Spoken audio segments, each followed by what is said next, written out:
Hi everybody. I am doing my vlog presentation here on public accountability, which is from chapter 6 of our text, and I'm using the X-Files as a case study example. So here we go.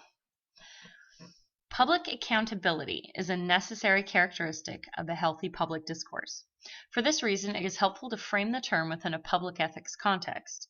According to Arnett, Fritz, and Bell, public discourse serves to protect and promote the public good. It is a space where people can engage each other in respectful learning dialogue and exchange opinions and ideas without fear of reprisal. A successful and ethical public discourse is contingent upon several things: maintaining a separation between public and private spheres, working to maintain the public sphere as an environment conducive to respectful conversation, the willingness of participants to be open to reflection and personal growth that often arises out of such dialogue, to ensure that the voice of marginalized populations is heard, and to hold institutions accountable if they are unwilling or unable to maintain public discourse in this manner. This is where public accountability comes into play.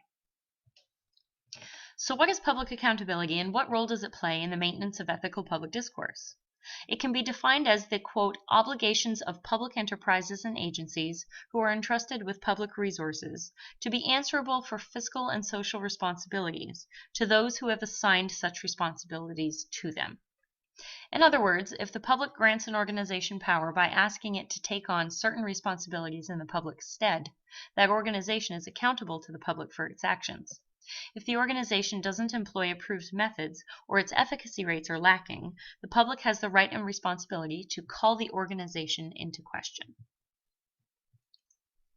Arnett, Fritz, and Bell describe 3 communicative commitments that are involved in public accountability: diversity of ideas, engagement of public decision-making, and a public account for continuing a communicative practice or changing that practice.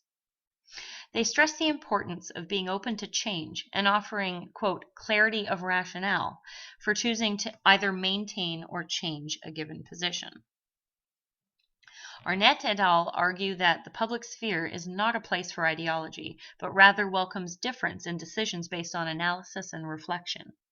The role of public discourse should be to seek out, quote, publicly defendable information and evidence, as Arnett and al. describe, suggesting that an organization's actions be considered conscionable as agreed upon by the appropriate public.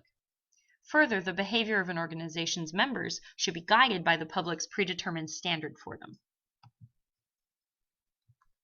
The fictitious world of the X-Files offers an example of public accountability, or in this case, a lack thereof.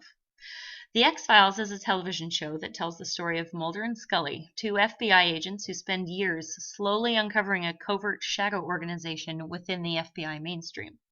The members of this shadow government are using their publicly entrusted positions in the FBI to secretly exercise their own nefarious plot, the destruction of civilization as we know it. Agents Mulder and Scully work to expose this corruption to the public, to hold those who are commandeering the FBI accountable for their actions.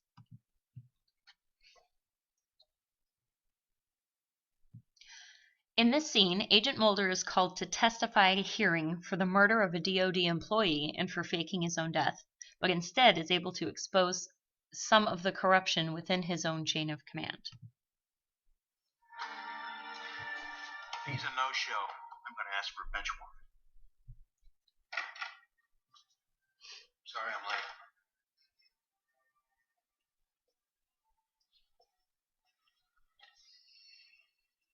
Agent Mulder, the assembled members of this review panel first convened to address your reported death, only to find shortly that this report had been a lie, that you were indeed very much alive, and that the body found in your apartment, believed to be yours, was a murder victim, killed with a weapon issued by the FBI and registered to you. Respectfully, sir, I've come here today to set the record straight so that this process you've begun can be completed, and the guilty parties can be named. Respectfully, sir, I'd like to ask for a short break. I'm ready to proceed, please, sir.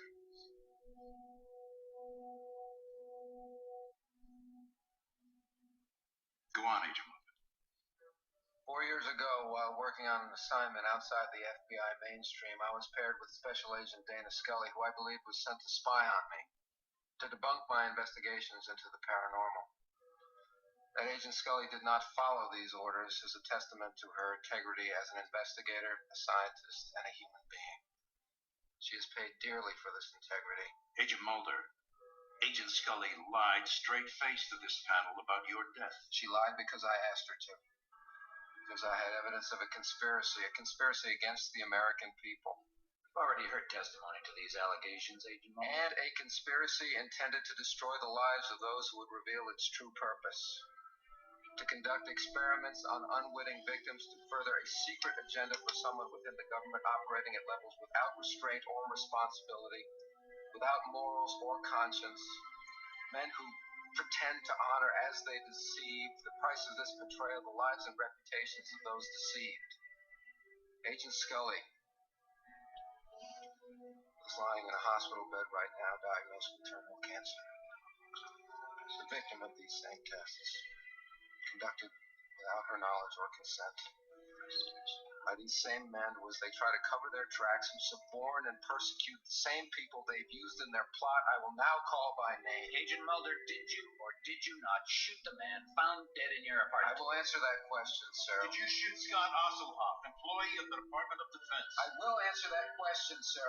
Answer the question asked, Agent Mulder. I will answer the question after I name the man. Agent Mulder. I will answer that question after I name the man who was responsible for Agent Scully. The same man who directed that my apartment be surveilled by the DOD, a man I want to see prosecuted for his crimes, who is sitting in this very room as I speak. Agent Mulder, the section chief has asked you a question you are going to answer. I can't do that, sir. You can and you will. I can't do that, sir, because the section chief is the man I'm about to name.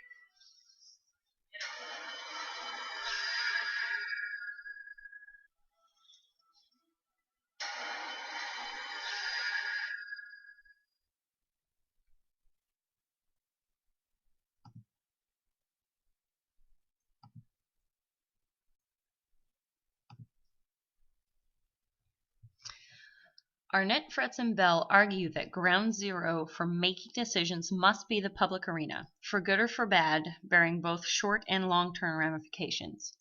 For the shadow organization to isolate itself from public discourse entirely allows it to do as it pleases, with impunity, and in blatant disregard to the public good. This group clearly prioritizes its own ideology over the exchange of ideas and discernment that characterizes an ethical public discourse. When discussing the separation of the public and private spheres, Hannah Arendt cautions us of the damaging effects that ethical misconduct can have on the sanctity of the public domain. As mentioned earlier, ensuring that the voiceless are able to participate in the conversation is integral to ethical public discourse. By ignoring the voice of everybody but themselves, the shadow group has effectively removed themselves from public criticism and usurped the power granted to them by the same public. Agents Mulder and Scully work tirelessly throughout the X-Files to hold this group publicly accountable for their actions, striving to create public awareness of their existence, motivation, and tactics. In her article for the Yale Law and Policy Review, author Jennifer Skabater discusses President Obama's pledge to increase transparency in the federal government through his Open Government Memorandum. Transparency, she argues, quote, is routinely regarded as a necessary precondition to accountability. Skabater advocates for requisite releases of information on an organization's decision-making processes and performance, with a two-step accountability procedure comprised of a mandatory explanation and a punitive action. But even with a framework like this in place, Skabater acknowledges that public inquest into an organization's behavior is often met with ambivalence and with a lack of reciprocating dialogue, rendering the transparency effectively useless. It is clear from Skabater's research that public accountability requires a willingness to engage in a learning public discourse from both the public and the organization. Shadow governments involved in clandestine alien agendas, however, may be a little harder to reach.